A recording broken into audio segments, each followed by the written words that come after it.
journal avec Antoine Diouf. Mesdames, Messieurs, bonjour. Donc là, c'est Kerouan de Kafountine endeuillé avec le chavirement d'une pirogue. 2 morts enregistrés. Il s'agit de 2 filles. L'on a également dénombré des blessés, 7 au total. Ils sont aux soins à l'hôpital de Kafountine. En Casamance toujours, les populations du Fogny ne cachent pas leur déception après le conseil des ministres d'hier. Dans le communiqué final, les travaux de la boucle du Fogny n'ont pas été mentionnés alors que le chef de l'État a évoqué la situation des autres localités de la Casamance. Le maire de Sindian estime que c'est un manque de considération à l'égard de sa localité. Yankoba Sagna avec Hassan Ba. Dire qu'en réalité, ce n'est pas un oubli pour ce qui concerne la boucle du Fogny. Le gouvernement ne croit pas du tout à la boucle du Fogny. Et je pense que le président de la République, M. Macky Sall, a même oublié cette promesse faite aux populations du Fogny, que la boucle du Fogny sera faite.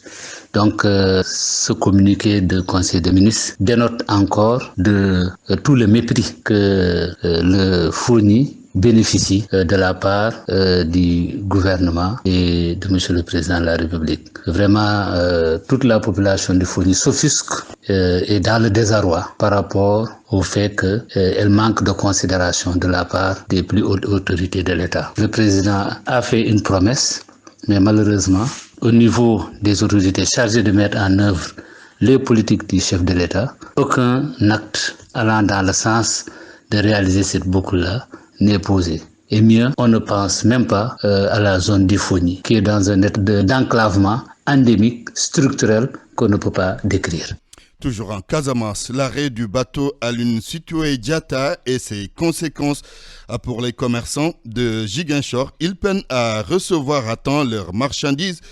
La seule alternative pour eux, c'est la route, alors qu'elle est en très mauvais état entre Sénoba et Ziguinchor. Et puisque tout cela impacte les prix des denrées, ces commerçants réclament la reprise des activités du navire. Ziguinchor. Assanba. Le retrait du navire Aline Sitoé Diatta de la desserte maritime Dakar-Ziguinchor est durement ressenti par les gérants de quincaillerie dans la capitale du Sud. Ces derniers rencontrent d'énormes difficultés pour recevoir leurs marchandises vu l'état catastrophique de la route Sénoba-Ziguinchor. Moustapha Kassé, commerçant au marché Banetou.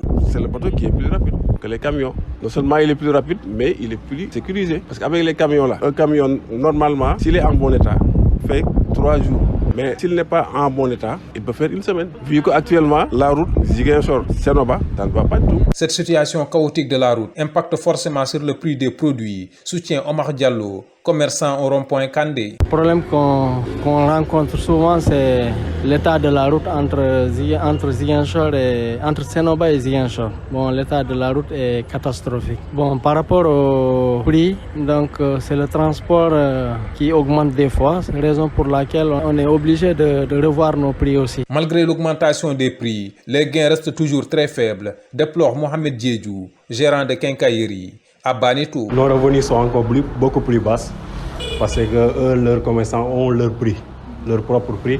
Donc quand nous vendons ce ciment-là, donc nous allons ajouter un peu plus de 100 francs, le sac à 3 900. Suspendu depuis le début de la pandémie, le bateau Aline Sitoé Diatta n'est toujours pas remis en service, malgré la levée de mesures de restriction sur le transport. Seuls Aguin et Djambogne assurent les rotations Dakar-Ziguinchor, des petits navires qui ne font pas l'affaire des grands commerçants. Assanba, Ziguinchor, iRadio.